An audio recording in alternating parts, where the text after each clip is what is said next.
there's another group I have to apologize to. Although I guess I don't have to apologize nearly as much as Craig Newcomb. Newmark, thank you. Newmark of Craigslist has to apologize to the newspaper guys.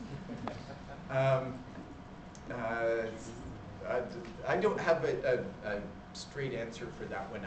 I like a lot of what the newspapers are doing. So some of the smarter newspapers, from the Wall Street Journal to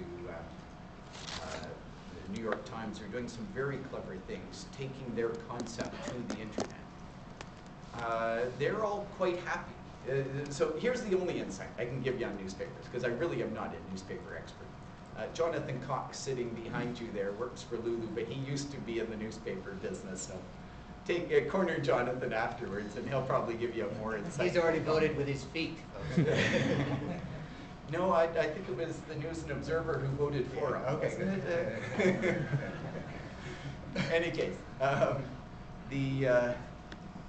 so here's the interesting one. Back in 1995, when I was first doing Red Hat, I was visited by a VC out of New York called Brad Burnham.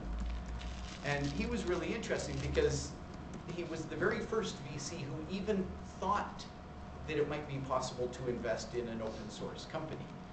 Of course, when he went back to his partners, they all laughed him out of the audience and out of his office, and he never got to invest, just never got the opportunity of our IPO as a result.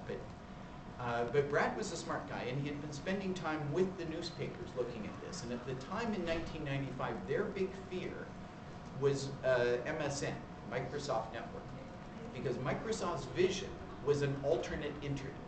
So there would be this hackers, technical person's internet, and then there would be the commercial internet that Microsoft would own. And Microsoft was going around pitching to the New York Times, saying, hey, you should put your content up on our, for serious use, Microsoft Network type internet.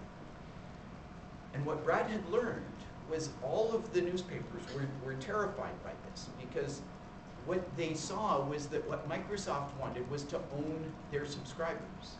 And Microsoft was treating the New York Times as a content producer. But the New York Times understood that the value in their business was not in fact their content, it was their subscriber list. And so that if there had been only one platform, if Microsoft had owned the internet, Microsoft would own the relationship with the subscriber, and their New York Times would not have a business. So in that sense, thanks to guys like Google and Red Hat and many others, the internet has remained this very open platform. So once the FCC gets the mandate to keep Comcast under control, which is a whole other debate, the internet, I suspect, will remain a open medium with many, many different devices, and the New York Times will still have the opportunity to maintain its relationship with its readers. But I am aware that that's the big debate in newspapers, is how do you get Apple to agree to, if you put your content on the iPad, how do you get access to the reader of that content? Models like Lulu works better than that, because we're more than happy to share your reader with you.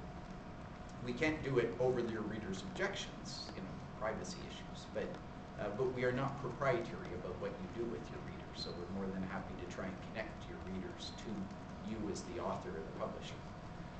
And I suspect you're going to see that model as the reader space becomes more competitive.